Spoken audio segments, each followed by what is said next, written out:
Welcome po dito sa ating channel ang Biyahe y Komida. August 24, 2026. Karil at Kim Chu, may makahulugang mensahe para sa kanilang mga ex sa It's Showtime.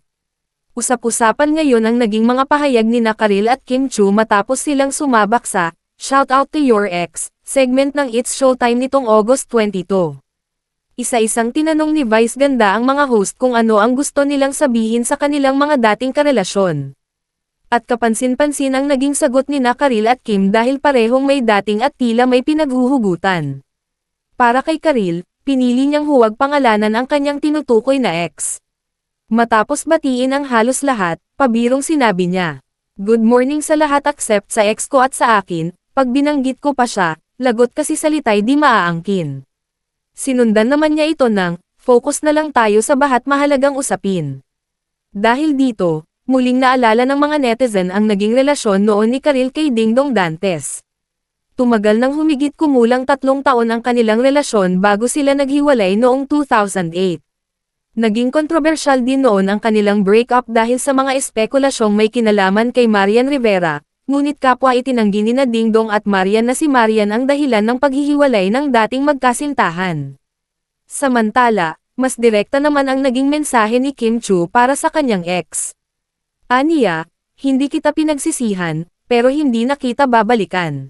Dagdag pa niya, "Dahil may mga alaalang dapat maging alaala na lang."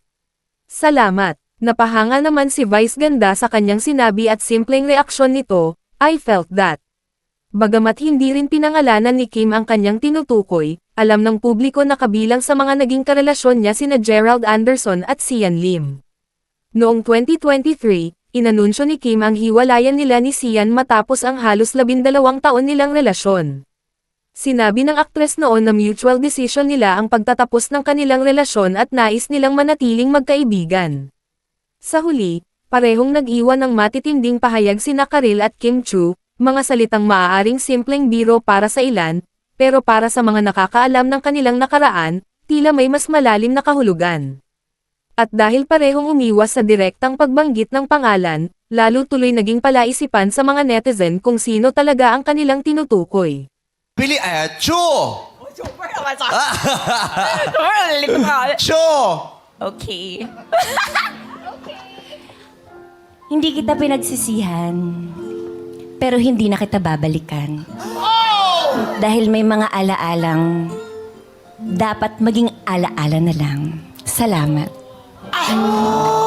God, shout out to your ex. Good morning sa lahat except sa ex ko at sa akin. Pag binanggit ko pa siya, lagot kasi salita'y di maaangkin.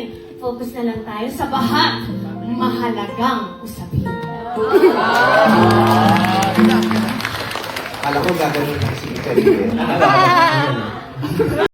Panoorin ang buong episode ng Shout Out to Your Ex segment ng It's Showtime. I-click ang mga link sa description box. At yan ang ating latest showbiz chika update for today. Please like and share ang video at huwag kalimutan mag-subscribe. I-click ang notification bell for more showbiz chika updates at suportahan po ang ating Facebook page. Maraming salamat sa lahat ng nag-subscribe indeed. Magandang buhay sa lahat. Adios.